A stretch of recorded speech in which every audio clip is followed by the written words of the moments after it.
ગૃહમંત્રી હર્ષ સંઘવીની સ્પીચ શરૂ। ગઈકાલે પથ્થરમારાની ઘટનામાં તાત્કાલિક ધરપકડ તમામ લોકોની કરવામાં આવી।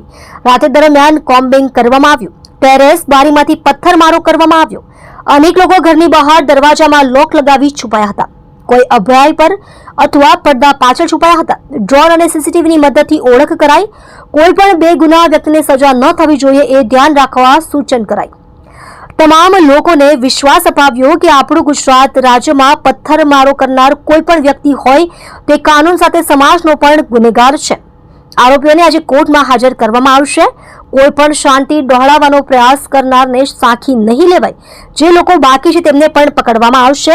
હમણાં મુદ્દાઓ જાહેર કરવા યોગ્ય નથી। તમે જોઈ રહ્યા છો લોકચક્ર ન્યૂઝ 24 ઇબ્રાહિમ શેખની સાથે। શહેરમાં સૈયદપુરા વિસ્તારમાં ગણપતિ પંડાલમાં કાલે અસામાજિક તત્વો દ્વારા જે પથ્થરમારો કરવામાં આવ્યો હતો, સૌ લોકોને પોલીસ દ્વારા તાત્કાલિક ધરપકડ કરવામાં આવી હતી।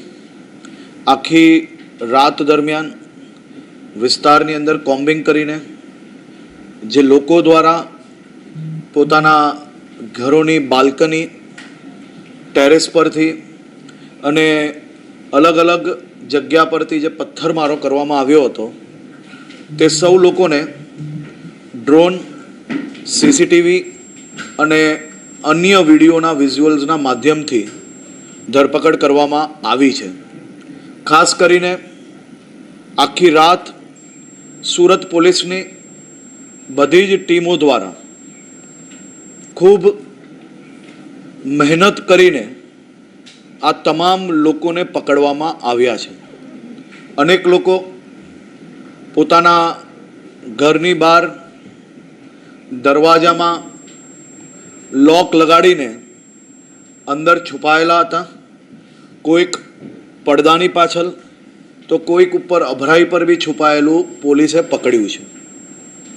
આ બધા જ કિસ્સાને જોતા જોતા સાથે સુરત પોલીસને ખાસ સૂચન કરવામાં આવ્યું છે અને પોલીસ દ્વારા બી આ બાબતની ખૂબ જ ગંભીરતાપૂર્વક ધ્યાન આપવામાં આવ્યું છે કે પથ્થર મારનાર એ કોઈ બી વ્યક્તિ હોય એ માત્ર કાનૂની ગુનેગાર નથી, પરંતુ સમાજનો બી ખૂબ મોટો ગુનેગાર છે।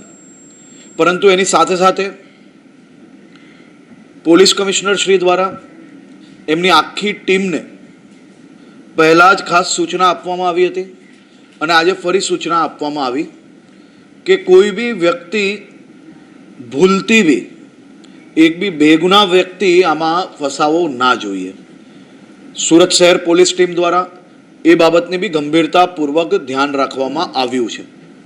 આજે તમામ સમાજના લોકોને અલગ અલગ ગ્રુપોમાં જે લોકો આવ્યા છે તે સૌ લોકોને મળ્યા છીએ અને સૌ લોકોને 100% વિશ્વાસ અપાવ્યો છે કે આપણું રાજ્ય ગુજરાત રાજ્ય, આપણું ગુજરાતે અને આપણા ગુજરાતે માત્ર ગુજરાતમાં જન્મેલા બાળકને જ નહીં, પરંતુ દેશના તમામ યુવાનો જેને પોતાના પરિવાર માટે સપના જોયા હોય, જેને પોતાના પરિવારને આગળ વધારવા માટે રાત દિવસ મહેનત કરવી હોય, એવા લાખો કરોડો યુવાઓને રોજગારી આપવાવાળું આપણું રાજ્ય, એમાં કોઈ બી પ્રકારની શાંતિ દોલવાની પ્રયત્ન કરનાર લોકોને સાખી ના લેવાય અને એ લોકો પર કડકમાં કડક પગલાં ભરવા એ ખૂબ જરૂરી છે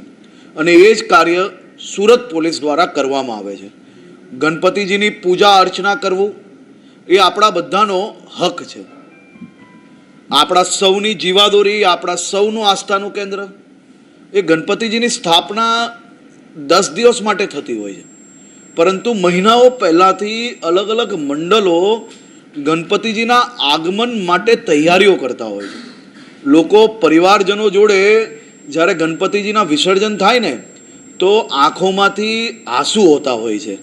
એવા સૌ ગણપતિ ભક્તો જે માત્ર ગણપતિજીની જે સ્થાપના કરે છે એ માત્ર પૂજા અર્ચના માટે નથી થતી, પૂજા અર્ચના જોડે એના જીવનની સૌથી મોટી આસ્થાનું કેન્દ્ર છે. અને આસ્થાના કેન્દ્ર જોડે જોડે એક વિષય પર જો ડિટેલ્ડ રિસર્ચ થાય તો એનો અંદાજો સૌ લોકોને આવશે. ગણપતિજીના પંડાલ બાંધવાવાળા કયા સમાજના લોકો હોય છે એ ક્યારેય નથી જોવામાં આવતું. આપણે ક્યારેય એ વિચારો જોડે ગુજરાતમાં નથી જીવ્યા.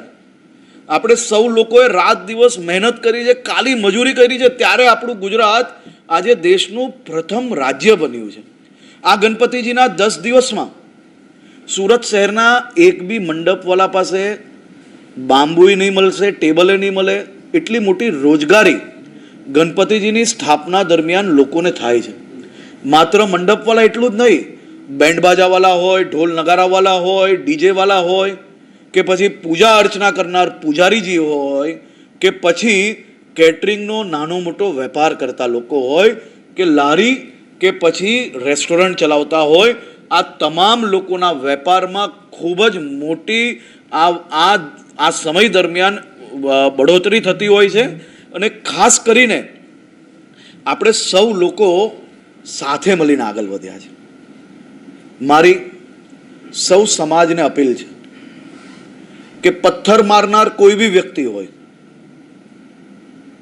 પોલીસ તો પોલીસનું કામ પછી કરે, સર્વપ્રથમ સમાજના આગેવાનોનું કામ છે. સર્વપ્રથમ સમાજના સૌ આગેવાનોનું કામ છે કે આપણે આપણી સામાજિક ભાવનાઓ, આપણા રાજ્યની, આપણી ધરતીની, અને આપણે સૌ લોકોને જે ધરતીએ રોજગારી આપી છે, જે ધરતીમાં આપણે મોટા થયા છે, એ ધરતી પર આ પ્રકારનું કૃત્ય ક્યારેય ના ચલાવી લેવાય. પોલીસ દ્વારા સંપૂર્ણ કાયદાકીય રીતે અને કાયદામાં કોઈ બી પ્રકારની છૂટછાટ ના રહે તે પ્રકારે કામગીરી કરવામાં આવી છે. અને આ બાબતે તપાસ હજી બી ચાલુ છે. જે કોઈ લોકો બાકી હશે તેને બી પકડવામાં આવશે, પરંતુ કોઈ બી બેગુનાહમાં ના ફસાય તેની બી ચિંતા જરૂરથી પોલીસ દ્વારા કરવામાં આવી છે અને હજી બી કરવામાં આવશે. આભાર.